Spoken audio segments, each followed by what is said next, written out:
والذين آمنوا وهاجروا وجاهدوا في سبيل الله والذين آووا ونصروا أولئك هم المؤمنون حقا لهم مغفرة ورزق كريم جرب الله أكبر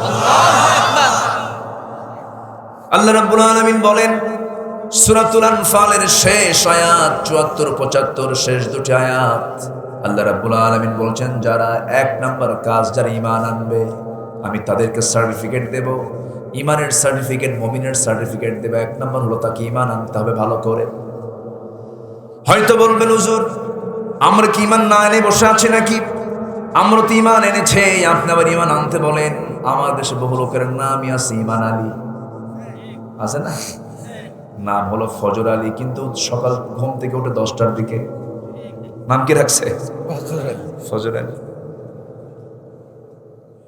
নাম হলো আতর আলী কিন্তু গাজার গন্ধে কাছে যাওয়া যায় না আছে না নাই নাম হলো হিম্মত আলী সাইকেলের চাকা বাস্ট হলেই সে হার্ট স্ট্রোক করে নাম হলো হিম্মত আলী নাম দিয়ে কোনো কাজ হবে না আমার ভিতরে ঈমানটা থাকতে হবে মওজুদ থাকতে হবে ঈমানটা কাকে বলে মুখে স্বীকৃতি দিতে হবে অন্তর বিশ্বাস করতে হবে কাজে তা পরিণত করতে হবে এই তিনটার সমন্বয় যে বান্দার মধ্যে থেকে যাবে আল্লাহ রাব্বুল আলামিন বলছেন বান্দা ঈমানটা তোমার যদি ফুলফিল হয়ে যায় আমার দফতর থেকে আমি তোমাকে সার্টিফিকেট দেব কিন্তু ঈমানটার মধ্যে কোনো প্রকার শিরিক থাকা যাবে না বেদাত থাকা যাবে না কুফর থাকা যাবে না নেফাক থাকা যাবে না কিন্তু আজকের সমাজে দুঃখজনক হলো সত্য শিরকের ছড়াছড়ি নেফাকের ছড়াছড়ি মুনাফিক আমার দেশে মনে হয় নাই আছে মুনাফিক আছে আছে মনে হয় কোথাও যদি আমরা আগুন দেখি কোথাও যদি আমরা ধোঁয়া উঠতে দেখি ধোঁয়া ওঠাটা প্রমাণ করে তার নিচে আগুন আছে ধোঁয়া প্রমাণ করে নিচে কি আছে আগুন আছে কিছু কিছু সিমটম মানুষের মধ্যে যদি পাওয়া যায় তখন বুঝতে হবে তার মধ্যে মুনাফিকই আছে মুনাফিকের কিছু আলামত আছে আল্লাহ রাব্বুল আলামিন নিজেই এক জায়গায় সাক্ষ্য দিয়ে বলছেন মুনাফিকরা কি হতে পারে আল্লাহ রাব্বুল আলামিন বলছেন ওয়াল্লাহু ইয়াশহাদু ইন্নাল মুনাফিকিনা লাকাযিবুন আল্লাহ সাক্ষ্য দিচ্ছেন মুনাফিকরা হলো সবচেয়ে বড় মিথ্যুক সবচেয়ে বড় মিথ্যা কথা কারা বলে মুনাফিকরা বলে আমার দেশের মানুষ যখন কথা বলতে যায় দোকানদারি করতেছে ভাই এই কাপড়টা দেন কত টাকা দাম এত দেব এই দামে কেনাই নাই এটা কি আনকমন কথা না কমন কথা আস্তে কর আনকমন না কমন কথা কমন কথা মোবাইলে ফোন দিয়েছে ভাই কোথায় আপনি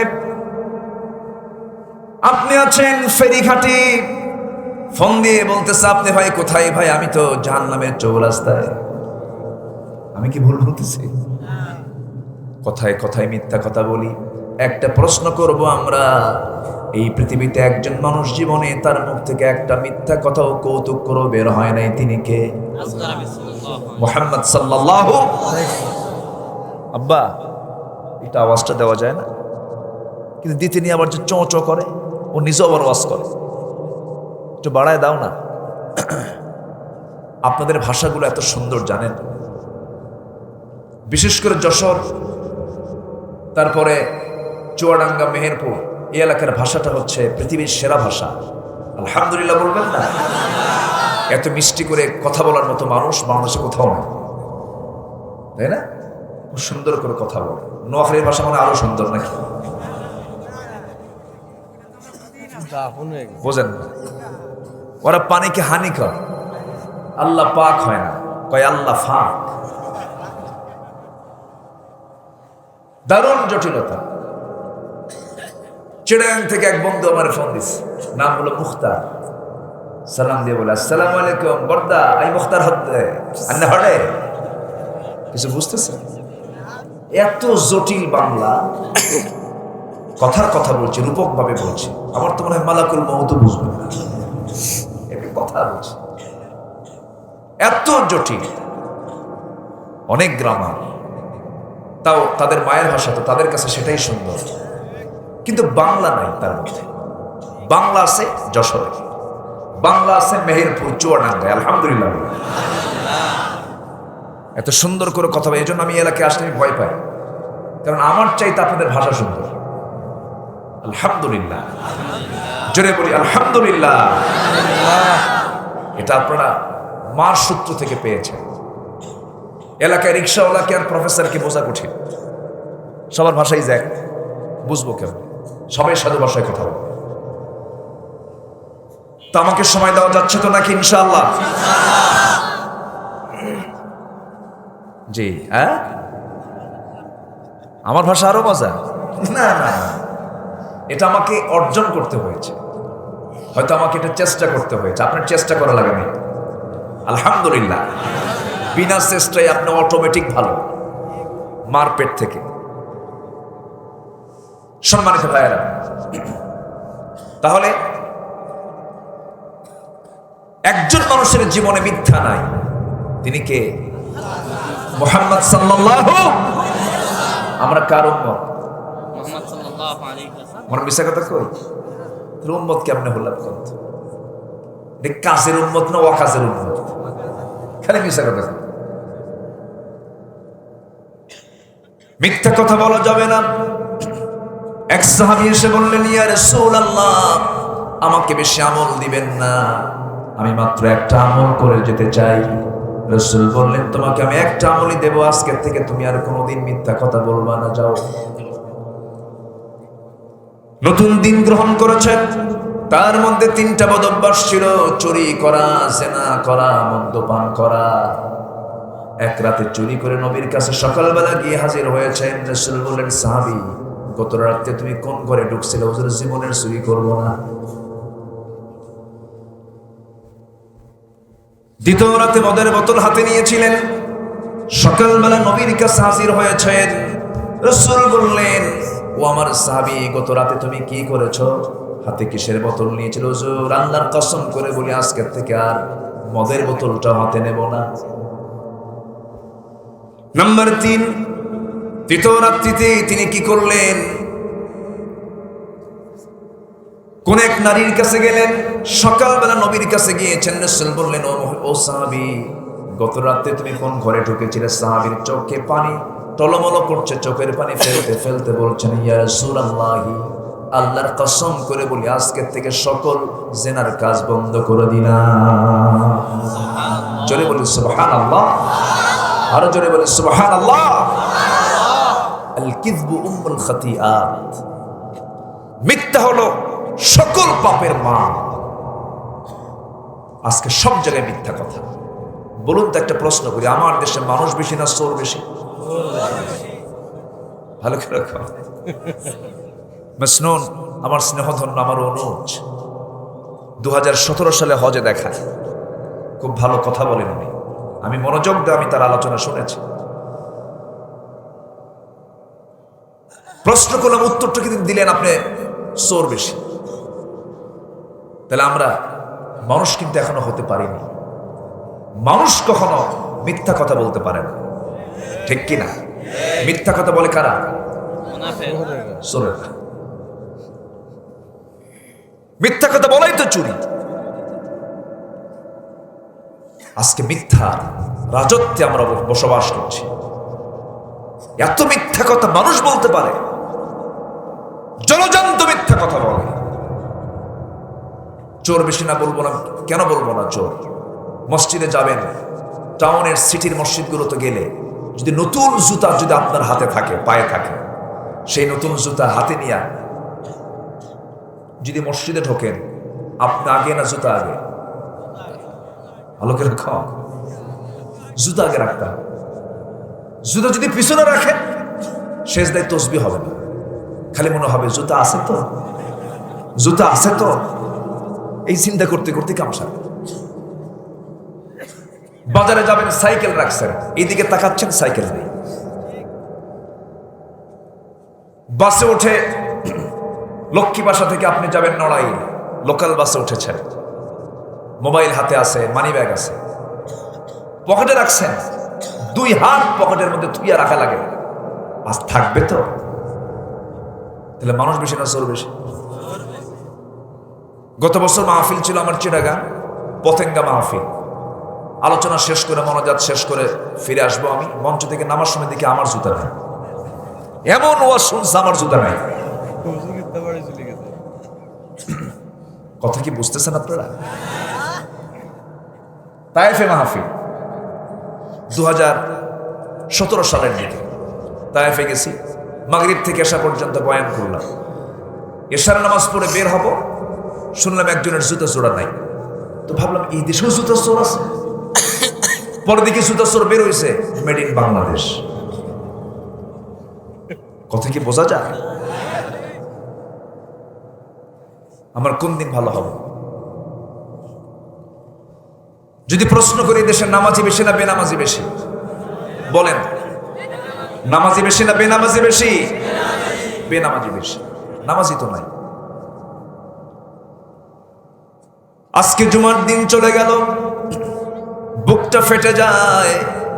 জুমার দিনের জরিপ যদি করা হয়, মাত্র 15% মুসলমান নামাজ পড়ে।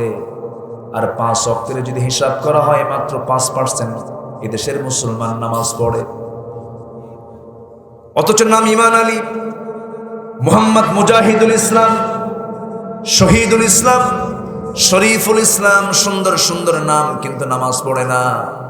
আবার নামাজ না পড়ো কিন্তু কমিটির, মসজিদ কমিটির সভাপতি হয়ে বসে থাকে। আছে না নাই? শুধু নামাজ পড়ে না তা না, বিশিষ্ট সুদখোর, সেক্রেটারি বিশিষ্ট মদখোর, ক্যাশিয়ার জেনাকার। দেখছেন এত গুণ, এই গুণ নিয়ে মসজিদের দায়িত্ব পালন করছে।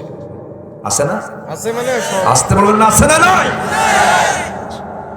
ইমাম সাহেব নামাজ জুমার খুতবা একদিন দিচ্ছে, এখন তো খুতবা দেয় খতিব আর ঘড়ি দেখে মুসল্লি। খতিব খুতবা দেয় আর ঘড়ি দেখে কে? মুসল্লি। বলে হুজুর 5 মিনিট ওভার হয়ে গেল। এই সমস্ত বেদব মুসল্লিদের মসজিদ থেকে বের করে দেওয়া দরকার। আসতে কোন কেন? জোরে বলুন ঠিক কিনা?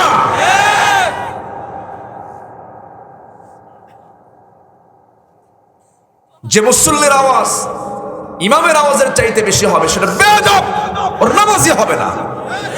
লা তারফাউ আসওয়াতাকুম ফাওকা সাওতিন নবী। আজকে মসজিদগুলো কোথায় চলে গেছে? খতিব সাহেব খুতবা দেবে কেমনে? সুদখোর, মদখোর, জেনাকার, আর ওয়াজ আছে কোন? হঠাৎ করে একদিন আয়াতের মধ্যে একটা আয়াত বলে ফেলছে, লা তাকুলুর রিবা আদআফান মুদাআফা, তোমরা চক্রাকারে সুদ খাইও না। এই কথা বলতেই খতিব সাহেবের চোখের সাথে সভাপতির চোখের আই কন্টাক্ট হয়ে গেছে, চোখে চোখ পড়ছে। খুতবা শেষে নামাজের পর বলতেছে, হুজুর আয়াত যখন আসি সুদের ব্যাপারে, আপনি ওয়াজ করেন কিন্তু আপনি আপনার দিকে তাকায় থাকবেন কেন?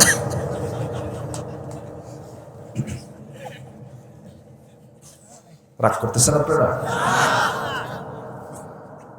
আমরা কোন দিন প্রতিবাদ করা শিখবো? সূরা আলে ইমরানের সেই আয়াতগুলোকে আমরা বাদ দিয়ে দেব? ওয়ালতাকুম মিনকুম উম্মাতুন ইয়াদউনা ইলাল খায়র ওয়া ইয়া'মুরুনা বিল মা'রুফ ওয়া ইয়ানহাউনা আনিল মুনকার। সৎ কাজের আদেশ দাও, সৎ কাজের বাধা দাও। উচিত ছিল প্রত্যেক মুসল্লিকে সচেতন হয়ে এই সমস্ত মদারু, গাজারু, জেনাকারদেরকে মসজিদের দায়িত্ব থেকে ঘাড় ধাক্কা দিয়ে বের করে দেওয়া। এই দায়িত্ব কি একজনের না সবার? শুধু আলেমের না সবার? সবার। আল্লাহ তুমি আমাদেরকে প্রতিবাদী হওয়ার তৌফিক দাও। জোরে বলে আমিন। আরো জোরে আমিন। যদি প্রতিবাদী হতাম সমাজে কোনো অন্যায় থাকতো? কোনো অন্যায় থাকতো না। একটু জিকির করি লা ইলাহা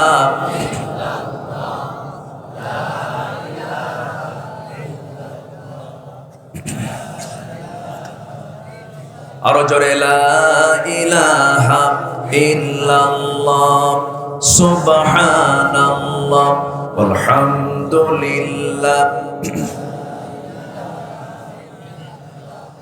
লা ইলাহা ইল্লাল্লাহ মুহাম্মাদুর রাসূলুল্লাহ সাল্লাল্লাহু আলাইহি ওয়াসাল্লাম। পৃথিবীতে একজন মানুষ মিথ্যা বলেন নাই কখনো, তিনি কে? মুহাম্মদ সাল্লাল্লাহু। আমরা তার উম্মত। আমাদেরকে কি হতে হবে? আমরা কি থার্ড ক্লাস হব না ফার্স্ট ক্লাস হব? First class. আমাদের রবকে? আরো জোরে। আমাদের নেতাকে বলেন মুহাম্মদ সাল্লাল্লাহু ক্বালা ইন্নী জাইলুকা লিন-নাসি ইমামা। আল্লাহ তাআলা প্রত্যেক পয়গম্বরকে নেতা বলে সম্বোধন করেছেন। কিন্তু প্রশ্ন হলো, আমার দেশে নেতা বেশি না কর্মী বেশি? ভালো করে কবে নেতা বেশি হয় না কর্মী বেশি হয়? কিন্তু আমার দেশে নেতা বেশি না কর্মী বেশি? সব নেতা বেশি হওয়ার কারণে সব মঞ্চে হাজির। মঞ্চের থাকে কত? মঞ্চ থাকার কথা না।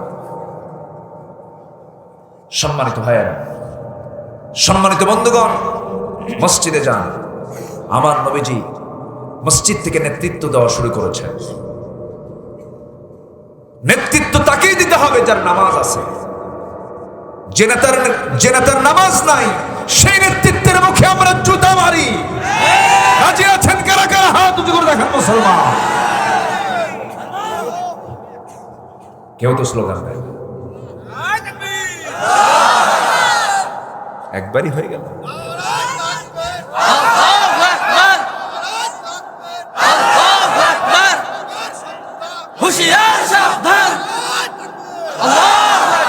এতে কেবল ওমর দেখা যাচ্ছে। ওমরের দরকার আছে না নাই? আলহামদুলিল্লাহ। শ্রোতাগুলো খুব ভদ্র, আপনারা এত সুন্দর ভদ্র, আলহামদুলিল্লাহ। একদম ঠান্ডা, খুব সুন্দর। আমরা ফজর পড়বো তো নাকি? সবাই কি ফজর পড়তে রাজি আছি? জোহর, আসর, মাগরিব, আয়েশা। নামাজ আছে যার, চরিত্র আছে তার। যার নামাজ নাই তার চরিত্র। সোজা কথা। যে আল্লাহকে ফাঁকি দেয় সেই বান্দাকে ফাঁকি দেবে, এটাই তো স্বাভাবিক। যে নেতা নামাজ পড়বে না সে আল্লাহকে ফাঁকি দিচ্ছে, সে জনগণকেও ফাঁকি দেবে। ফাঁকি দেওয়ার মাত্রা দেখেন। বিগত কয়েক বছরে দেশ থেকে 14 থেকে 16 লক্ষ কোটি টাকা দেশ থেকে পাচার করছে কোন ফেরেশতারা পাচার করছে। জাতির শ্রেষ্ঠ সন্তান হলো মুক্তিযোদ্ধা। চিন্তা করেন, সেই মুক্তিযোদ্ধার নামে 2000 মুক্তিযোদ্ধা ভাতা গ্রহণ করেছে, যাদের বয়স হলো 52 বছর। যুদ্ধের বয়স কত? যুদ্ধ করলো কোন দিন? রুহের জগৎ থেকে নাকি? এই হচ্ছে আমাদের দশা। কেন? নামাজ নাই। কি নাই? জোরে বলেন, কি নাই? কি নাই? নামাজ নাই। আমার ভাইয়েরা, নামাজ রাখতে হবে। নামাজ হচ্ছে সবচেয়ে মূল বিষয়। as-salatu ইমাদুদ্দিন। নামাজ হলো দ্বীনের স্তম্ভ। নামাজ কেন্দ্রিক সমস্ত কিছুই গড়ে তুলতে হবে। নামাজ আছে, ফাকাদ আকামাহা ফাকাদ আকামাদ-দ্বীন ওয়া মান তারাকাহা ফাকাদ হাদামাদ-দ্বীন। যে নামাজটাকে কায়েম করলো সে দ্বীনকে কায়েম করলো, যে নামাজকে ছেড়ে দিল সে দ্বীনকে ধ্বংস করে ফেললো। এই জন্য শুধু ইমানদার বললেই হবে না। ইমানদারের 1 নম্বর কন্ডিশন হলো তাকে নামাজ পড়তে হবে। কয় ওয়াক্ত? আসতে বলবেন না, কয় ওয়াক্ত? 5 ওয়াক্ত নামাজ পড়তে হবে। নামাজ ছেড়ে দেওয়া যাবে না। নামাজ রেগুলার করতে হবে। আল্লাহ রাব্বুল আলামিন ইমানদারদের কিছু গুণ তুলে ধরেছেন। 4টা কাজ করলে আল্লাহ তাআলা তার দফতর থেকে পুরস্কার দিতে চেয়েছেন, সার্টিফিকেট দিতে চেয়েছেন। 1 নম্বর হলো ঈমান আনা। ইমানদারদের মোটামুটি বেশ কিছু গুণ বিভিন্ন জায়গায় আল্লাহ উল্লেখ করেছেন। একটা জায়গায় বলেছেন 7টা গুণ তোমরা অর্জন করতে পারবে, আমি তোমাকে ফার্স্ট ক্লাস জান্নাতুল ফেরদাউস দিয়ে দেব। জোরে বলি সুবহানাল্লাহ। নাম্বার 1 হলো খুশুর সাথে নামাজ। নাম্বার 2 হলো অনর্থক কথা থেকে জিহ্বাকে বিশ্রামে রাখা। নাম্বার 3 হলো যাকাতটাকে ঠিক মতো দেওয়া। নাম্বার 4 হলো লজ্জাস্থানকে হেফাজত করা। নাম্বার 5 হলো ওয়াদা ঠিক রাখা। নাম্বার 6 হলো আমানত রক্ষা করা। নাম্বার 7 হলো নামাজের যত্ন নেওয়া। এই 7টা কাজ করবে আল্লাহ রাব্বুল আলামিন বলছেন, উলাইকা হুমুল ওয়ারিসুন আল্লাযীনা ইয়ারিসুনাল ফিরদাউসা হুম ফিহা খালিদুন। জোরে বলুন আল্লাহু আকবার। 1 নম্বর জান্নাতের নাম কি? জোরে বলেন। জান্নাতুল ফেরদাউসটা হলো সবচেয়ে আল্লাহ তাআলার আরশ আজিমের কাছাকাছি জান্নাত। আরশ আজিমটা কোথায়? কত দূর। সেই জায়গায় দুনিয়ার কোনো ফ্লাইট না আপনি যেতে পারবেন না। সেই জান্নাতে যেতে হলে কার ফ্লাইটে চড়তে হবে? আল্লাহর ফ্লাইটে চড়তে হবে। আল্লাহ তাআলা তার হাবিবকে তার ফ্লাইটে চড়িয়ে মেরাজ করেছেন। আল্লাহ তার স্পেশাল ফ্লাইটে করে রাসূলকে ইসরা করিয়েছিলেন, মেরাজ করিয়েছিলেন। আমরা যদি সে আল্লাহর মেহমান হতে চাই, জান্নাতে যেতে চাই, সেই ফ্লাইটের টিকিট আমাকে আপনাকে কাটতে হবে। জান্নাতটা কত দূর, আরশ আজিমটা কত দূর। আমরা যে জায়গায় বসে আছি এই জায়গা থেকে যদি আমরা একটু মাথাটা উঁচু করে উপরের দিকে তাকাই, রাতের বেলা চাঁদ দেখব, কিছু তারকা দেখব, কিছু মেঘমালা দেখবো, এরপর আকাশ দেখব, দিনের বেলা সূর্য দেখব। কিন্তু এই যে আমরা মাথা উঁচু করে উপরের দিকে তাকাচ্ছি, মানুষ তো চাঁদের দেশে বেড়াতে গেছে, মঙ্গল গ্রহে গেছে। কিন্তু এই বান্দা যদি চিন্তা করে, চাঁদও দেখলাম, মঙ্গল গ্রহ দেখলাম, আমি একটু দেখতে চাই, একটু তারকার দেশে যাব। তারকা কি চাঁদের চেয়ে মঙ্গল গ্রহের চাইতে ছোট না বড়? শুধু বড় নয়, বিজ্ঞান বলতেছে, একটু মনোযোগ দিয়ে শোনেন, কান লাগায় শোনেন। এক একটা তারকা আছে এই পৃথিবীর চাইতে সূর্যটা কত বড়। এই পৃথিবীর এরিয়া হলো 228টি দেশ নেই দুনিয়া, 50 কোটি 10 লক্ষ বর্গ মাইলের এই দুনিয়া। এই দুনিয়ার সমান 13 লক্ষ দুনিয়া জোড়া দিলে পরে একটা সূর্য হয়। ওই সূর্যের চাইতে আবার ব্যাটেল জুইস নামে একটা তারকা আছে, যেই তারকাটা সূর্যের চাইতে 33 কোটি গুণ বড়। মানে ছোট হয়ে গেছে নাকি? জোরে কোন না ভাই, সুবহানাল্লাহ। 33 কোটি গুণ বড়। সুপারনোভা, আড্রা, ব্যাটেল জুইস, এই সমস্ত তারকাগুলো এক একটা গ্যালাক্সির মধ্যে আছে। 50 বিলিয়ন করে তারকা আছে এক একটা গ্যালাক্সির ভিতরে। 1 বিলিয়ন সমান হলো 100 কোটি। কল্পনাই করা যায় না। প্রক্সিমা সেন্ট্রাই নামে একটা তারকা আছে, পৃথিবীর সবচেয়ে কাছের তারকা। যদি কেউ সেই তারকার দেশে যেতে চায়, চাঁদের দেশের মতো, মঙ্গল গ্রহের মতো, বর্তমান দুনিয়ার সবচেয়ে দ্রুতগামী নভোযান হলো অ্যাপোলো 11। অ্যাপোলো 11-এ চড়ে যদি কেউ যেতে চায়, যার ঘন্টার গতি হলো 39,000 কিলোমিটার, 39,000 কিলোমিটার বেগে সেই নভোযানে চড়ে যদি কেউ সেই প্রক্সিমা সেন্ট্রাই নামক পৃথিবীর সবচেয়ে কাছের তারকার দেশে যদি কেউ যেতে চায়, তারা যেতে সময় লেগে যাবে 39,000 কিলোমিটার বেগে পার আওয়ার, 1,15,000 বছর মাত্র। যাবেন কারা কারা? হাত তুলুন।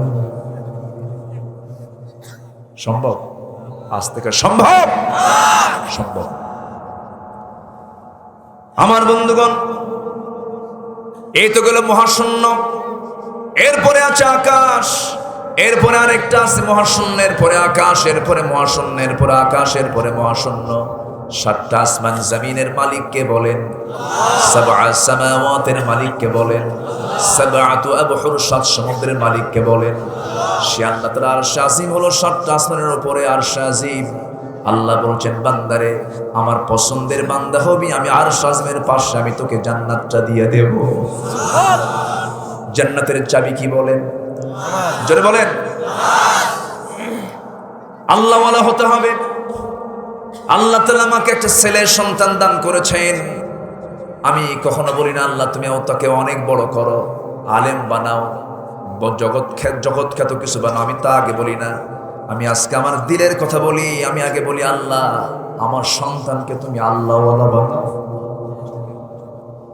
যার আল্লাহ আছে তার সব আছে, যার আল্লাহ নাই তার কিছু নাই। যার আল্লাহ আছে তার সব আছে। আমার বন্ধুগণ, আসিয়ার মতো একজন মানুষ ফেরাউনের স্ত্রী হওয়ার পরেও তিনি আল্লাহওয়ালা হয়ে দুনিয়া থেকে বিদায় নিয়েছেন।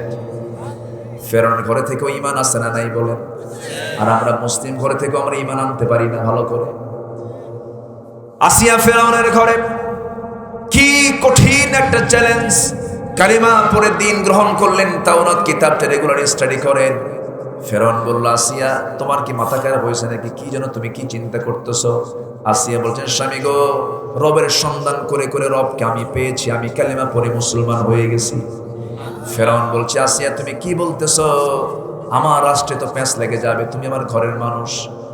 না না, এগুলো করা যাবে না, বাদ দিয়ে দাও। আসিয়া বলছেন, আমার স্বামী, আমার কাছে আপনার যৌবন, আমি আপনার ভালো চাই, আমার রব যিনি আপনার রব তিনি, আপনি কালিমা পড়ে মুসলমান হয়ে যান।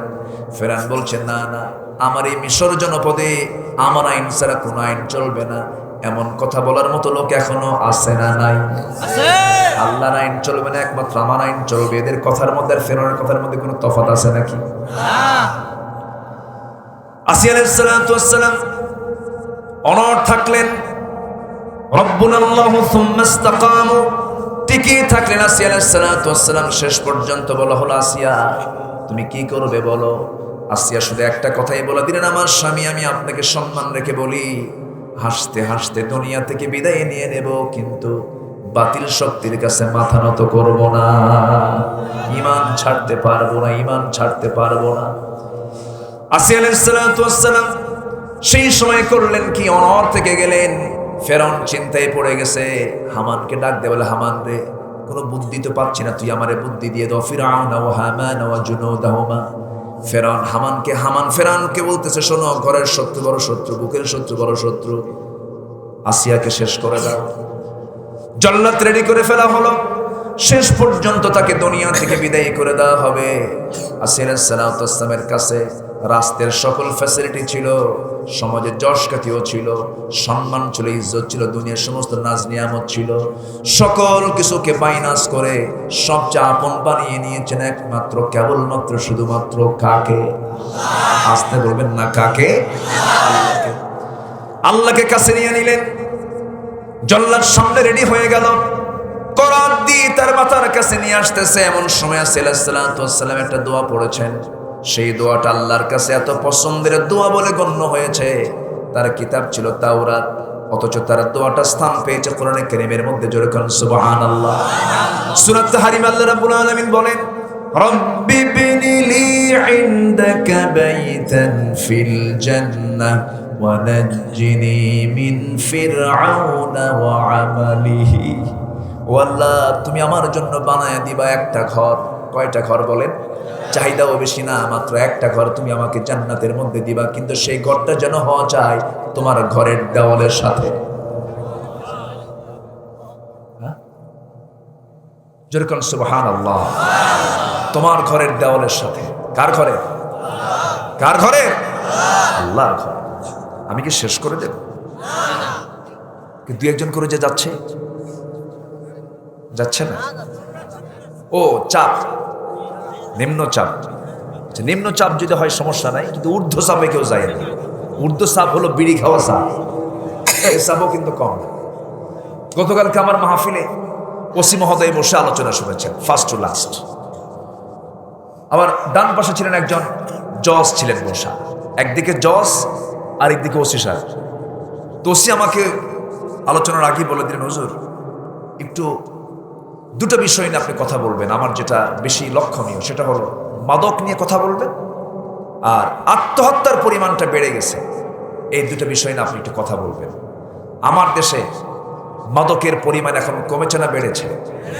আবার ওইদিকে মদের ফ্যাক্টরিতে চুয়াডাঙ্গায় মদের কারবার করিয়া এবছর খুব লাভবান হইয়াছে কোম্পানি, 700 কোটি টাকা মদ বিক্রি করে লাভ করছে, আলহামদুলিল্লাহ। কি খবর? আপনি যদি কূপের ভিতরে বিড়াল পড়ে মরে আছে, কূপের পানি পরিষ্কার করার জন্য আগে মরা বিড়াল তোলা দরকার না পানি তোলা দরকার? আগে কি তুলতে হবে? মদের ফ্যাক্টরি থুইয়া আপনি যদি মাদকের বিরুদ্ধে কথা বলেন, লাভ আছে? আসতে কর, লাভ আছে? অনেকে বলে হুজুর, বাপরে বাপ, এই এই হুজুর কে আবার? ছোট্ট বাচ্চা। রসুলের মাহফিলের বৈশিষ্ট্য ছিল, রসুলের মাহফিলে ছোট ছোট বাচ্চারাও থাকতো। সুবহানাল্লাহ বলবেন। ছোট বাচ্চা দেখলে রসুল আবার ওদের ওয়াজ শুরু করে দিত। আলহামদুলিল্লাহ বল। মনে যখন হলো একটু বলেই ফেলি। আমার নবীর সামনে হোসেন বসে আছে। কে বসে আছেন? হোসেন, কোলের মধ্যে বসে। বাবে জিবরিল দিয়ে, জিবরাইল ইসলাম তিনি ওহী নিয়ে আমার নবীর সামনে বসবেন। বসে আছেন কিন্তু কোলে হোসেন বসা। রসুল বলছেন, না না, এই লোকটা কি আসলো, তুমি তাকে চিনো? না না, এই লোকটা মাঝে মাঝে আপনার কাছে আসে, কিন্তু মতলব ভালো না। কেন? সব সাহাবী কেউ খালি হাতে আসে না, কেউ উটের দুধ, উটের গোশত, তারপরে খেজুর, এই সমস্ত জিনিসগুলো নিয়ে আসে। আপনার আহলে সুফার সদস্যরা না খেয়ে থাকে, তাদের কিছু উপকার হয়। কিন্তু এই লোকটা মাঝে মাঝে আসে, ওই এক রাস্তা দিয়ে এসে এই রাস্তা দিয়ে চট করে চলে যায়। একটু কৃপণ সাইজের লোক। বাচ্চাদের নজর থাকে মেহমানের কিসের দিকে? কিসের দিকে বলেন? হাতের দিকে। কি নিয়ে আসে? আমার নবীজি মুস্কি মুস্কি হাসি মারেন আর জিবরাইলের চোখের দিকে তাকান। চোখের ভাষায় বুঝাচ্ছেন, নাতি কিন্তু আমার আচ্ছা নাতি। পকেটের ভিতরে, জিবরাইলের পকেটের মধ্যে আঙ্গুর ঢুকানো হয়ে গেছে। আল্লাহ বলছেন, জিবরাইল পকেটের মধ্যে একটা হাত দাও, আঙ্গুরের ছড়া তোমার পকেটে আছে। আঙ্গুরের ছড়া উপরে ঝুলায় রেখেছে। রসুল বললেন, না না, কে বলছা কৃপণ? কে বলেছে তোমার কৃপণ সাহাবী? দেখো টস টস আঙ্গুর এনেছে। তিনি বলতেছেন, না না, এতক্ষণ ভাবছিলাম সাধারণ কৃপণ, এখন দেখি মারাত্মক কৃপণ। কেন? পকেটে আঙ্গুর ধুই আঙ্গুর বের করে না। সুবহানাল্লাহ বলবেন না? আমার নবীজি খুব মিশুক ছিলেন।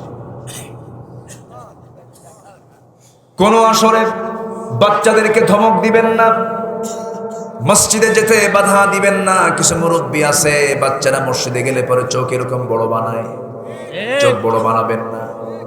ইসলামী সমাজের বৈশিষ্ট্য হলো মসজিদগুলোতে বাচ্চাদের কান্নার আওয়াজ কানে আসবে, হাসির আওয়াজ কানে আসবে, কিন্তু বাচ্চাদের হাতে আজকে নামাজ না দিয়া কি দিচ্ছে বলেন? মোবাইল দিচ্ছে। মোবাইল ছাড়া খায় না কিছু। মোবাইল এ তো শেষ করে দিল। চুয়াডাঙ্গা মাহফিল ছিল মনির ভাই, এই 7-8 দিন আগে।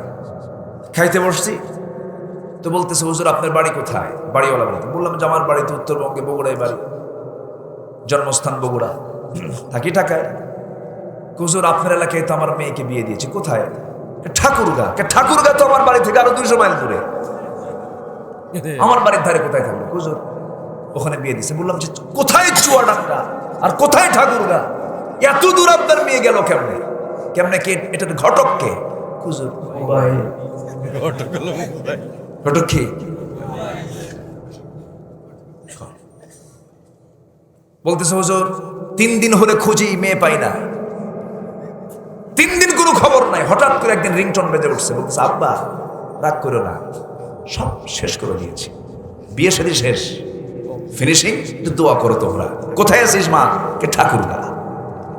কি কথা কি বুঝতে স্যার? তাহলে শিশুর হাতে যদি আপনি মোবাইল দেন, শিশুর হাতে যদি আপেল দিয়ে আর একটা চাকু দিয়ে বলেন, বাবা আপেলটা কেটে খাও, তো ওকে আপেল কাটবে না হাত কাটবে?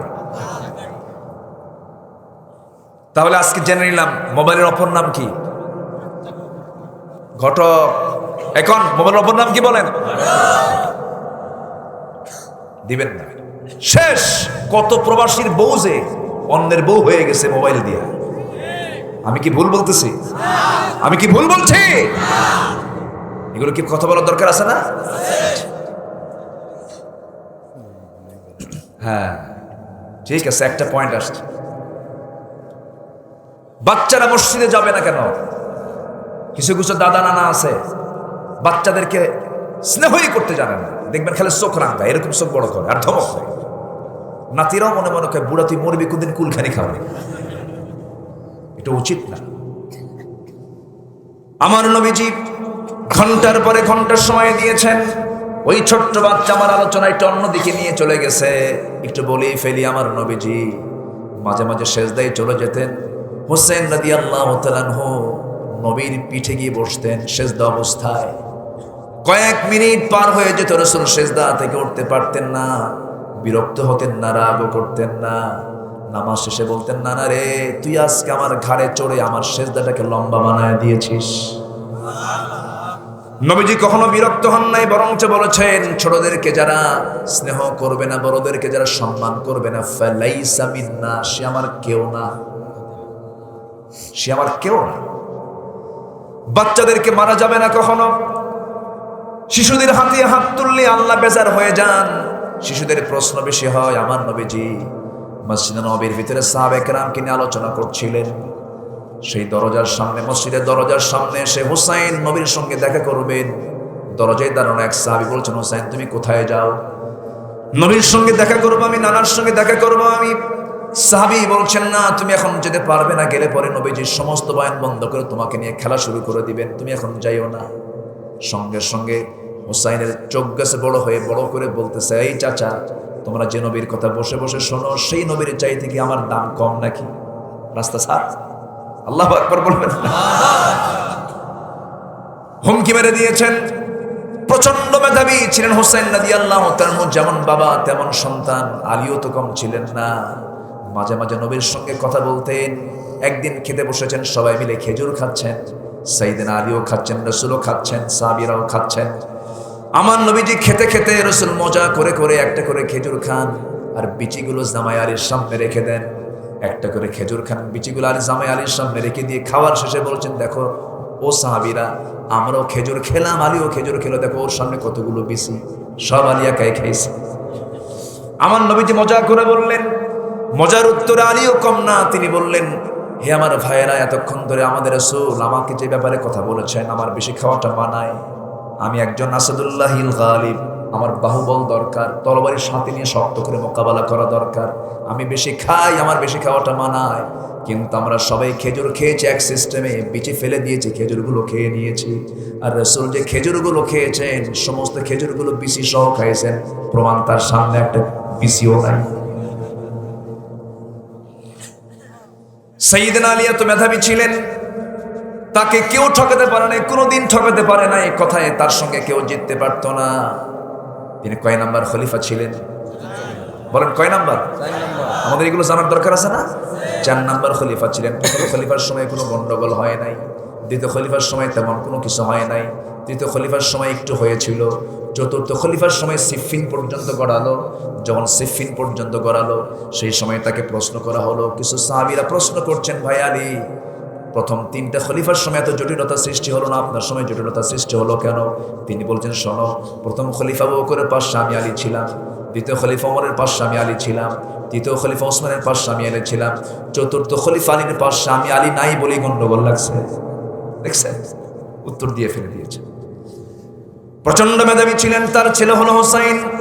নবীর সঙ্গে দেখা করার জন্য এবার রাস্তা ক্লিয়ার করে নবীর সামনে গিয়ে আস্তে করে দাঁড়ায় আছেন। সালাম কালাম কিচ্ছু নাই, চুপ মেরে চোখটা গম্ভীর করে তাকায় আছেন।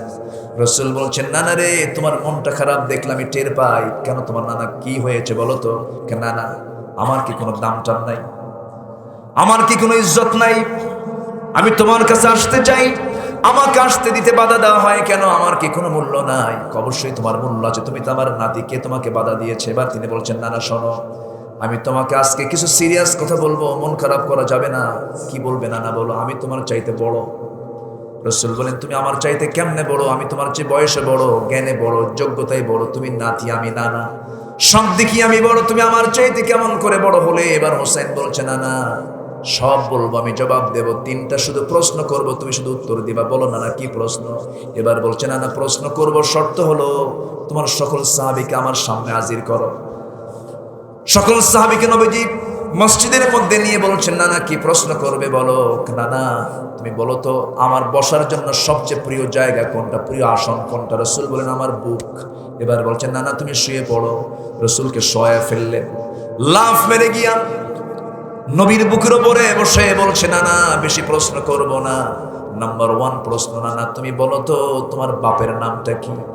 আমার নবীজি বলছেন, নানা আমার বাপের নাম হলো আব্দুল্লাহ। কোন বংশ? কুরাইশ বংশ। কোথাকার মানুষ? মক্কার মানুষ। নানা এর চাইতে বড় কিছু পরিচয় আছে নাকি? না। কিন্তু তুমি তো জানো নিশ্চয়ই আমার বাবার পরিচয়টা কি। আমার বাবা মক্কার মানুষ, কুরাইশ বংশের মানুষ, কিন্তু আমার বাবা তো সাধারণ কোনো বাবা নন। আমার বাবা হলেন আসাদুল্লাহিল গালিব, সবচাইতে কম বয়সে ইসলাম গ্রহণ করেছেন আমার বাবা আলী। আর আপনার বাবা আব্দুল্লাহকে দুইজনকে দুই পাল্লায় দিয়ে দেন, আল্লাহর কসম আমার বাবা আলীর ওজনটাই বেশি ভারী হয়ে যাবে। আমার নবীজি বলছেন, না না রে, আর কি প্রশ্ন করবি কর। নবীজি মুসকে মুসকে হাসেন আর চোখে পানি টলমল করছে। কি বিজ্ঞচিত কথা, কি বিজ্ঞচিত জবাব। এবার বলছে, না না কি প্রশ্ন করবে বলো। এবার বলছে, না না তোমার মার নামটা কি আমেনা? বাড়ি তার কোথায়? মদিনায়। আর কি আছে তার নাম? আর তেমন কিছু নাই। ও না না, তুমি তো জানো নিশ্চয়ই আমার মাটাকে। আমার মা তো সাধারণ কোনো মা নন। আমার মা তো সেই মা যাকে তুমি না দেখলে তুমি অস্থির হয়ে যাও, যে মাটা তোমার দেহের অংশ, তুমি তাকে খুব ভালোবাসো, যিনি হলেন সেই জান্নাতের সমস্ত আবেদা সালিহা, জান্নাতের সমস্ত জান্নাতের মহিলাদের সর্দারিনী খাতুনে জান্নাত মা ফাতিমা। আমার মা ফাতিমাকে এক পাল্লায় দাও, তোমার মা আমিনাকে এক পাল্লায় দাও। আল্লাহর কসম করে বলি আমার মা ফাতিমার ওজনটাই ভারী হয়ে যাবে।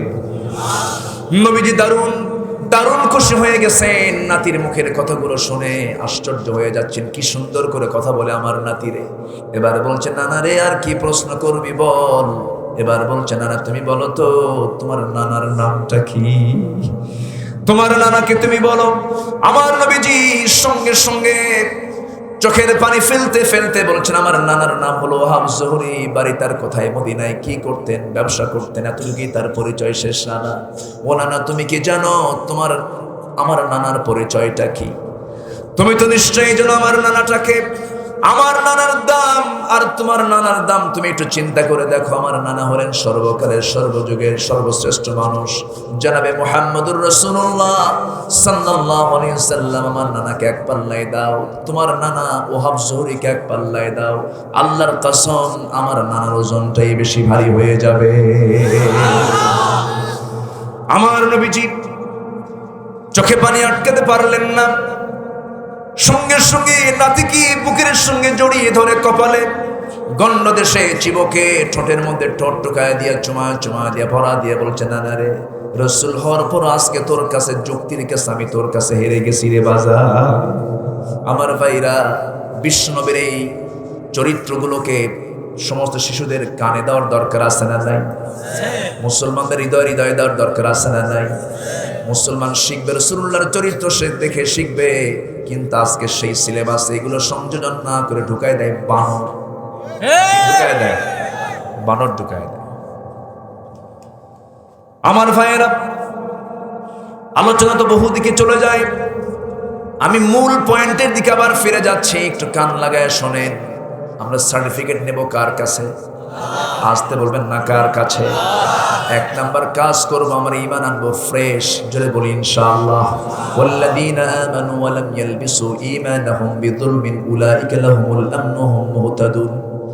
ঈমান আনবো, কিন্তু ঈমানটা কি জুলুমের লেবাস দিয়া জুলুম। ইন্নাশ শিরকা লাযুলমুন আযীম।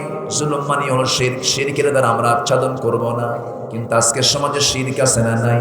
সবচাইতে বড় শিরক হলো যে বান্দা আল্লাহর আইন অমান্য করে দুনিয়ার আইনকে যারা বাস্তবায়ন করতে চায়, তারাই সবচেয়ে বড় মুশরিক। আস্তে কম করো, জোরে বলুন ঠিক কি না?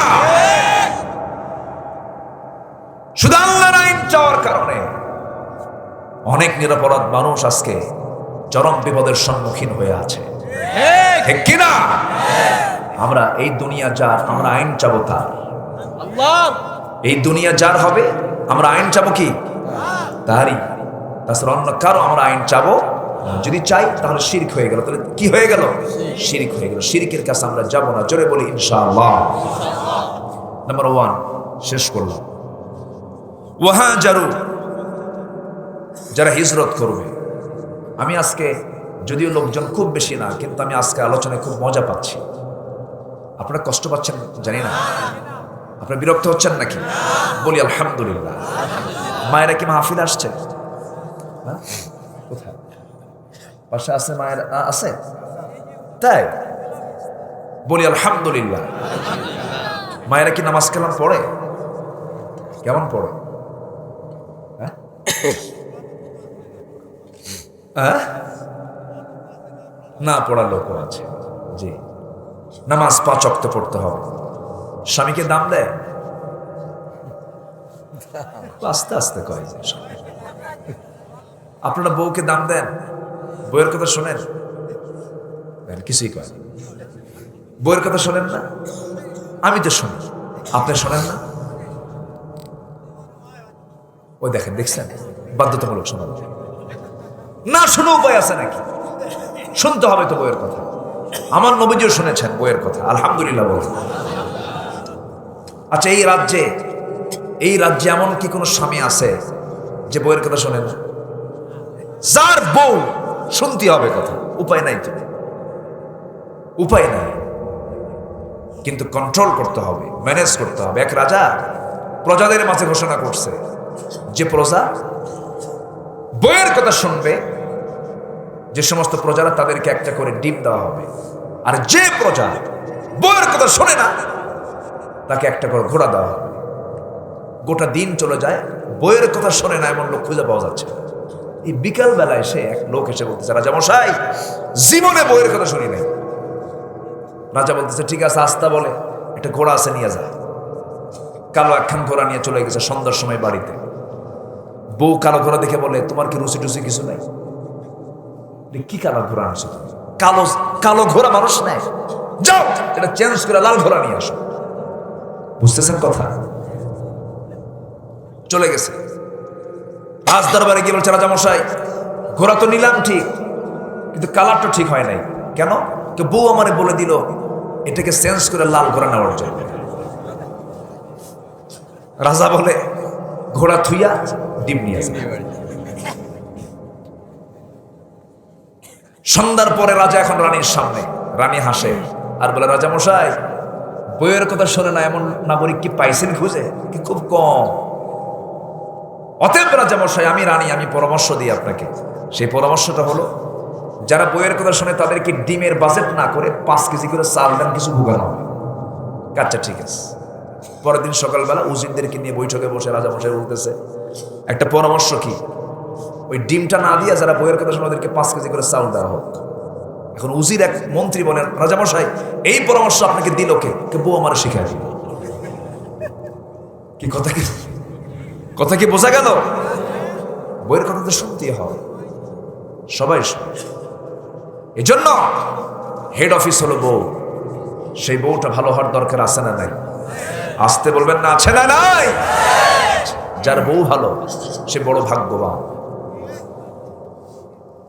আজকে সমাজকে ধ্বংস করার জন্য বহু পায়তারা চলছে, বহু মিডিয়া, বহু অপসংস্কৃতি, কলকাতার নাটকগুলো, জিটিভি, আর কি স্টার জলসা, স্টার প্লাস, এগুলো দেখে দেখে মেয়ের আজকে শেষ হয়ে যাচ্ছে। এগুলো থেকে আপনার স্ত্রীকে বাঁচানোর দরকার আছে না নাই? আসতে বলবেন না, আছে না নাই? খেয়াল করতে হবে। হ্যাঁ, ও বেশি কিছু করলে বাপের বাড়ি দৌড় মারে। ও টিভি না কিনে দিলে থাকতেই চায় না। দেখছেন? শুধু আমি ওয়াজ পারি, জনগণ তো ওয়াজ পারে, খুব ভালো। কিন্তু না, আপনার স্বামী আপনার স্ত্রীর ব্যাপারে কার কাছে জিজ্ঞাসিত হতে হবে? আসতে বলবেন না, কার কাছে জিজ্ঞাসিত হতে হবে? আল্লাহর কাছে। এই বিষয়টা খেয়াল রাখতে হবে। আমার মাদেরকে আমি সুস্পষ্ট করে একটা আমল শেখায় দেব। যেহেতু মার প্রসঙ্গ আসলো, শুধু একটা আমল করবেন। কোরআন এবং হাদিসকে সামনে রেখে বলে দিচ্ছি, আপনার জান্নাতে যেতে কোনো বাধা নাই। জোরে বলি সুবহানাল্লাহ, আরো জোরে সুবহানাল্লাহ। এর মধ্যে সেই কাজটা আমার মার আপনি করবেন। 14 জন পুরুষ যাদের সঙ্গে বিয়ে জায়েজ নাই, তাদের সঙ্গে দেখা করা কি জায়েজ? যাদের সঙ্গে দেখা করা জায়েজ, তাদের সঙ্গে বিয়ে কি জায়েজ না হারাম? হারাম না, জায়েজ। এই 14 জন পুরুষ হলো আমার মা। এটা শুনে নেন, হাতের কড়া গুনে গুনে শুনে নেন। 1 নাম্বার হলো বাবা। কে? বাবা। 2 ছেলে, 3 ভাই, 4 নানা, 5 দুধ ভাই, 6 মামা, 7 ভাতিজা, 8 ভাগিনা, 9 চাচা, 10 দাদা, 11 শ্বশুর, 12 সৎ ছেলে, 13 দুধ ছেলে, 14 মেয়ের জামাই। কজন হলো? 14 জন। এই 14 জনের সঙ্গে একজন মহিলা দেখা করতে পারবেন। স্বামী ছাড়া বাকি সবার সাথে মাথায় কাপড় থাকবে কি থাকবে না? বুকে ওড়না থাকবে কি থাকবে না? আচ্ছা, ছেলেদের ক্ষেত্রে পর্দা কি শুধু মেয়েদের না পুরুষদেরও? পুরুষদের। ছেলেদের ক্ষেত্রেও 14 জন। শোনেন, 1 মা, 2 মেয়ে, 3 বোন, 4 নানি, 5 দুধমা, 6 খালা, 7 ভাতিজি, 8 ভাগিনী, 9 ফুফু, 10 সৎমা, 11 দাদি, 12 শাশুড়ি, 13 দুধ মেয়ে, 14 ছেলের স্ত্রী, ছেলে বউ। এই 14 জন। এটা কি মোল্লার হুকুম না আল্লাহর হুকুম? আস্তে কথা। মোল্লার না আল্লাহর? আমার দেশে বহু মানুষ আছে যারা পর্দাকে অস্বীকার করে। আছে না নয়? পর্দা, বোরকাকে বলা হয় চলন্ত টেন্ট, বস্তা। এগুলো দেওয়া যাবে না, এগুলো পরা যাবে না। বোরকার ভিতরে নাকি জঙ্গিবাদের গন্ধ খুঁজে পায়। এই সমস্ত মন্তব্য তারাই করতে পারে যারা তাসবির রাসূলের প্রেতাত্মা। পর্দার দরকার আছে না নাই? সবার বাড়িতে মা বোনকে আমার আপনার ট্যাকেল রাখতে হবে। মেয়ে, মা, নিজের স্ত্রী সতর্ক হওয়ার দরকার আছে না নাই? আল্লাহ তুমি কবুল করো, আল্লাহ তুমি কবুল করো। মেয়েদের প্রসঙ্গ যখন আসলে একটু বলে ফেললাম, এক রাত তো সব দিক থেকে একটু একটু করে বলে দিচ্ছি। নাম্বার 2, আল্লাহর দফতর থেকে সার্টিফিকেট পাওয়া যাবে। নাম্বার 2 হলো যারা হিজরত করবে। কি করবে? হিজরত। হিজরত মানে কি? এখানকার এই আয়াতের যেটা ঐতিহাসিক প্রেক্ষাপট সেটা হলো আমার নবী মক্কা থেকে কোথায় গিয়েছেন, এটাও হিজরত। আবার হিজরতের সঙ্গে রাসূল নিজেও বলেছেন, আল মুহাজিরু মান হাজারা মা নাহাল্লাহু আনহু। প্রকৃত হিজরত তো সেই, মুহাজির তো সেই যে আল্লাহ তাআলার সমস্ত নিষেধ বিষয়গুলোকে তার নিজের জীবন থেকে মাইনাস করলো। জোরে বলে সুবহানাল্লাহ। নাম্বার 3, সময় কম তো, ওয়াজাহাদু, যারা নাম্বার 3 যারা জিহাদ করবে। কার পথে? আসতে বলবেন না, কার পথে? আল্লাহর পথে। তাহলে কি শুধু এক নামাজ পড়লে কি হবে? জিহাদের দরকার আছে না নাই? মুনাফিকরাও কিন্তু নামাজ পড়ে, কিন্তু মুনাফিকরা কি করে না? জিহাদে যায় না। আল্লাহ তাআলা এখানে 4টা কাজের কথা বলেছেন। 3টা কাজ আমরা শিখে নিলাম। ঈমান, নাম্বার 2 হলো হিজরত, এরপরে জিহাদ। জিহাদের গুরুত্বটাকে একটু একটা প্রেক্ষাপট বললে স্পষ্ট হয়ে যাবে। আমার নবীজি 86টা যুদ্ধ পরিচালনা করেছেন, 27টি যুদ্ধের নেতৃত্ব দিয়েছেন। এই 27টি যুদ্ধের সরাসরি সামনে থেকে তিনি তরবারি হাতে নিয়ে বাতিলদের মোকাবেলা করেছেন। এতগুলো অভিযানের মধ্যে সবচেয়ে বড় অভিযান ছিল হলো তাবুক অভিযান। সেই তাবুক অভিযানে আমার রাসূল 30,000 সৈন্য জড়ো করলেন। কত হাজার বলেন? 30,000। রোমানদের বিরুদ্ধে যুদ্ধ হবে, রোমানদের বিরুদ্ধে সংগ্রাম হবে, রাসূল রওনা দিয়েছেন, কিন্তু যুদ্ধ হলো না, যুদ্ধ লাগলো না। বিনা যুদ্ধে আমার নবী আবার তাবুক থেকে ফিরে আসলেন, মদিনার মসজিদে চলে আসলেন। একটা লম্বা হাদিস বুখারীর বর্ণনা, কাব ইবনে মালিক রাদিয়াল্লাহু তাআলা আনহু, কাব বিন মালিক রাদিয়াল্লাহু তাআলা আনহু একজন বড় সাহাবী, আমার নবীর সামনে এসে আস্তে করে বসে রাসূলকে লক্ষ্য করে বলছেন, হুজুর মাফ চাইতে আসছে, আমারে মাফ করে দেন। কি করছো তুমি? হুজুর যুদ্ধে যাই নাই, জিহাদে যাই নাই। কেন? এমনি যাই নাই, গাফলতি করেছি, গড়িমসি করেছি। তাই নাকি? আর কে যাও নাই কও? হেলাল বিন উমাইয়া যায় নাই। আর কে যায় নাই বলো? মুরারা বিন রাবিয়া যায় নাই। মোট কয়জন হলো? 3 জন হয়ে গেল। রাসূল বলেন, ঠিক আছে, যা বলেছো বলেছো, পরে কথা হবে, যাও তুমি। তাকে মসজিদ থেকে বের করে দিলেন। কিছুক্ষণ পর আমার নবীজি চূড়ান্ত ফরমান জারি করে দিলেন, এই মদিনার কোন মুসলমান, কোন সাহাবী, কোন নরনারী, কেউ এই 3 ব্যক্তি যারা যুদ্ধে অংশগ্রহণ করে নাই, যারা জিহাদে যায় নাই, কাব বিন মালিক, হেলাল বিন উমাইয়া, মুরারা বিন রাবিয়া, 3 জনের সঙ্গে কেউ কথাবার্তা, লেনদেন, আচার ব্যবহার কোনো কিছুই করতে পারবে না, সম্পূর্ণ বয়কট।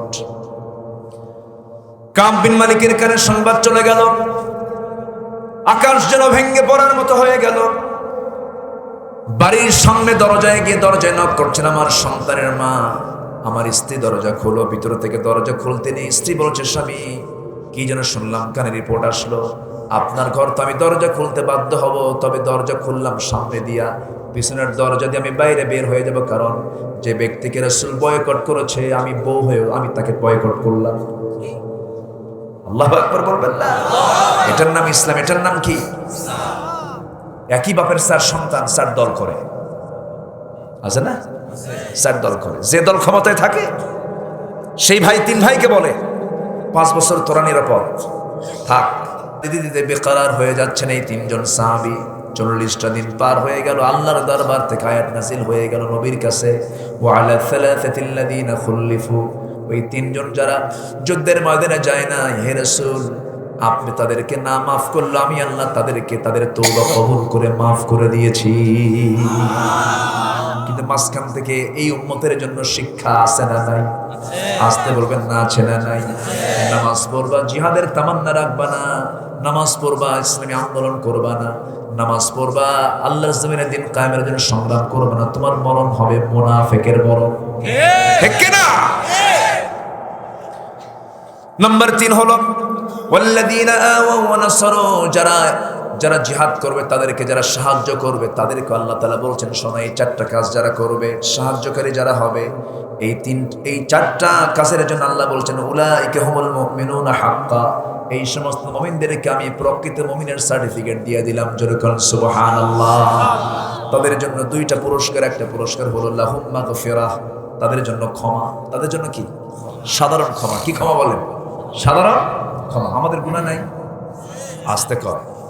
আল্লাহ যদি ধরেন, উপায় আছে? উপায় আছে বলেন? আল্লাহ বলছেন যদি 4টা কাজ করো, সাধারণ ক্ষমা পাওয়া। যেরকম সুবহানাল্লাহ। ওয়া রিজকুন কারীম, এবং সম্মানজনক রিজিক দেব, জান্নাত দিয়ে দেব।